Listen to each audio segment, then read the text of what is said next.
Felipe Moraes, campeão da categoria 212 no Mr. Olímpia Brasil. O cara chegou num condicionamento incrível. Lembrando que o Felipe Moraes veio de uma lesão, né, gente, se recuperando aí, e conseguiu mostrar esse shape aí que vocês estão vendo incrível. Densidade, simetria, o cara simplesmente não sabe errar, galera. Olha aí.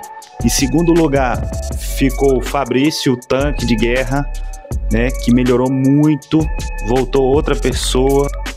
Fabrício Moreira aí, gente, o tanque de guerra, ele aprendeu a puxar o condicionamento, não só o volume, né? Voltou esse ano aí com tudo no condicionamento, tá? O melhor shape da vida dele até hoje. E em terceiro lugar aí ficou o Andrei Pereira, na minha opinião, o shape mais estético do palco, tá? Uma briga acirrada entre ele e o Felipe Moraes, na minha opinião.